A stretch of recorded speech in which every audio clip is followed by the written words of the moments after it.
Two armies clash on a fog-shrouded battlefield, heralded by the sound of trumpets and drums on one side, and by an eerie chirping whistle, like countless thousands of wailing crickets on the other. A raven, its ebon feathers splattered with blood, alights on one of the fallen corpses and gently wraps its beak on the soldier's helmet. The raven looks up, curious, and flies into the sky. A land embroiled in war expands beneath it, and yet, within the shroud of conflict, the raven sees twinkling pockets of light. The raven sees souls that shine bright with courage, kindness, and determination. It sees souls lustrous with greed, fear, and anger, and most of all, it sees souls radiating with a desire to discover their place in the world. The raven sees Wildemount. The world of Exandria was one of tumultuous and chaotic forces, naught but raging fires and churning, jagged rock. Through the ashen skies of the creation primordial, the gods came from beyond the ether, new and formless.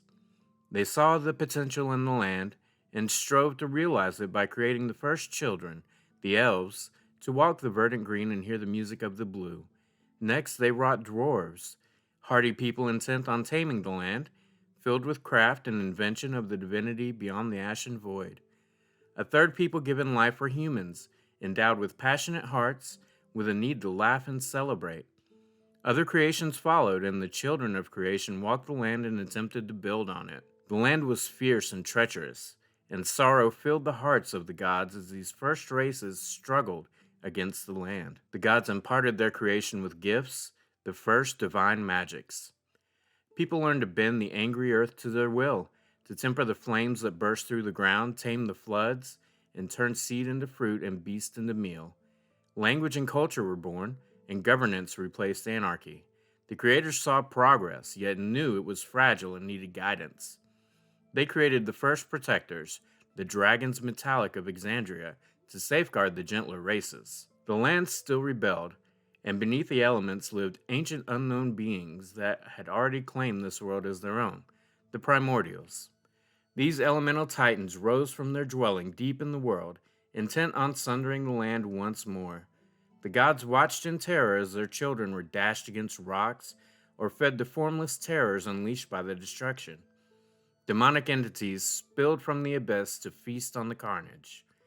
Some gods wished to leave the world and tried to convince their kindred to join with the primordials, allowing chaos to reclaim the realm. Other gods wished to fight the primordials, to once again tame the land for their children. The creators that remained were forced to take up arms. They organized their followers and taught them how to draw from the powers of creation on their own, to build, change, and to destroy, all without the aid of divine power, rather using practices such as alchemy or by bending the very fabric of existence. This gift was the knowledge of arcane magic. The children used their new skills to drive away the turned creators, to prison planes, and destroy the primordials, scattering them to their own planes of existence.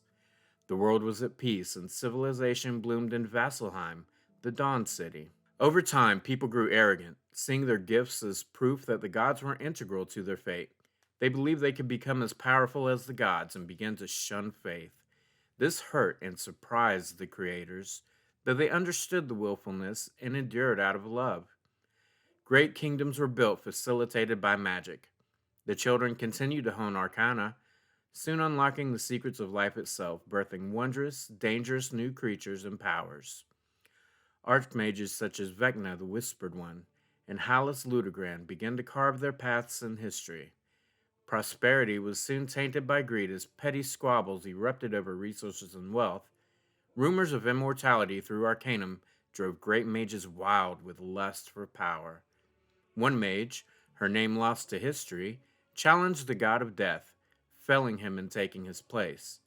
Vespin Chloris saw this and sought the guidance and power of the banished creators, opening the prisons and releasing the betrayers back into the world.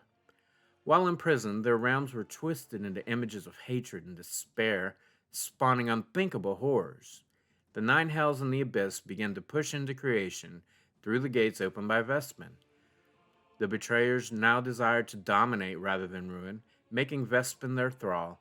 They created a new kingdom on the plains of Zorhas, at the far end of the world from Vasselheim, Gorge Renas.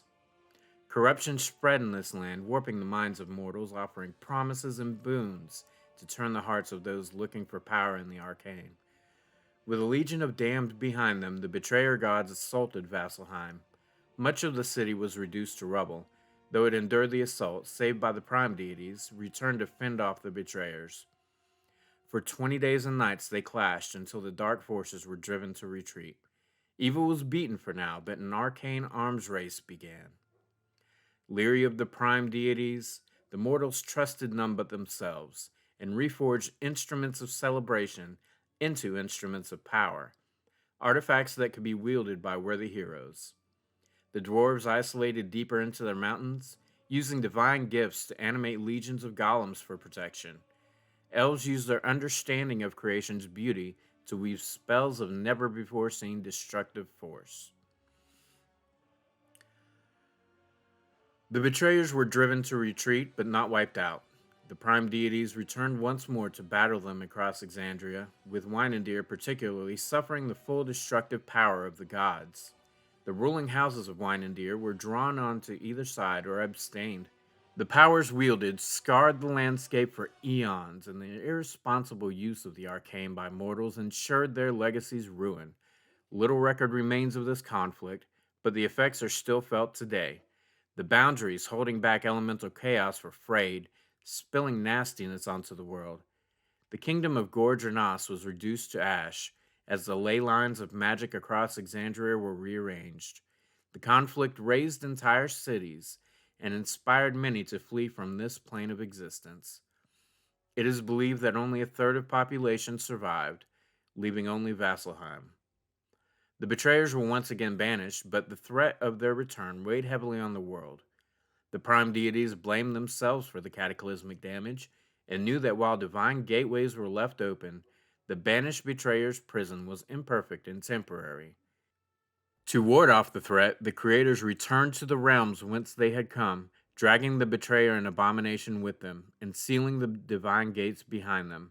They would never again be able to visit their creations. This event is known by many names: the Second Spark, the Penance, and the Divergence. In the wake of the prime deity's sacrifice, the world was reborn once again.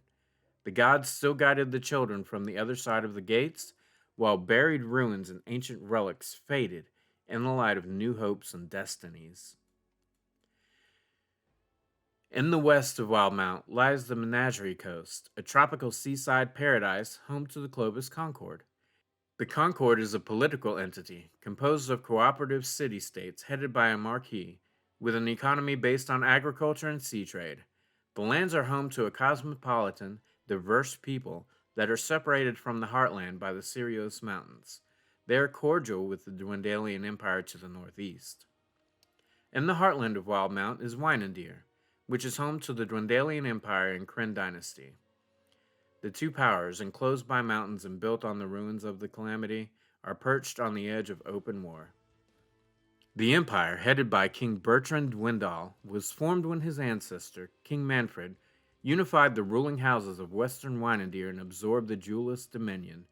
A cabal of mages known as the Cerberus Assembly serves the king, penance for a battle that leveled two wards of the city and killed hundreds of citizens nearly 300 years prior.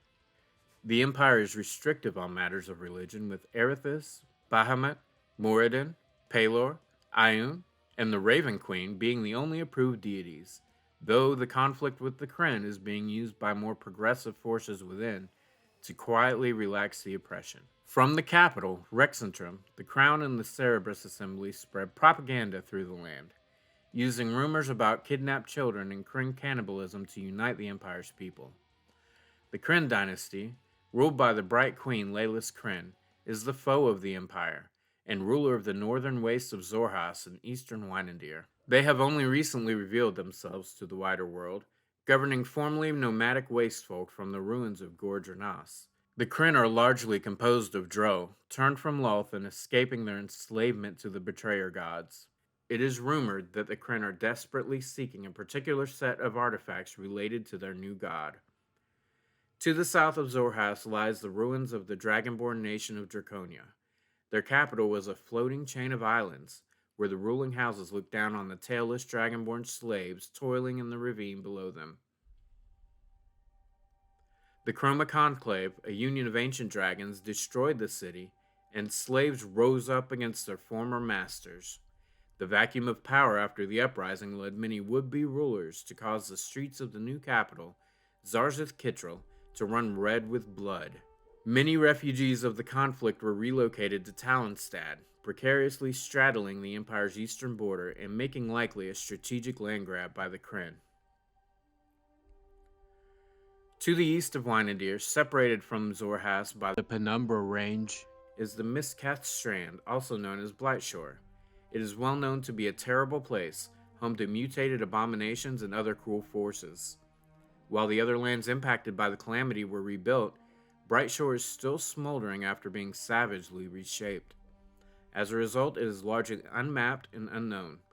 Adventurers and travelers should beware these lands as they are extremely dangerous, with very little known rewards for braving the wastes. Frigid wastes in the north of the continent, the graying wildlands are home to Islecross, the ruins of an ancient culture rumored to have flying cities and powerful magics.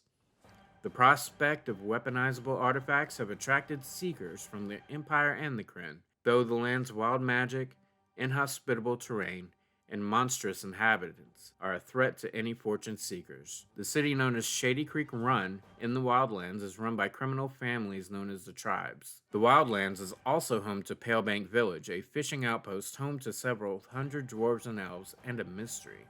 The sun is low in the sky, sinking behind the fresh grave of Ergon Wimp, an old dwarf turned to an ice statue by a curse or disease.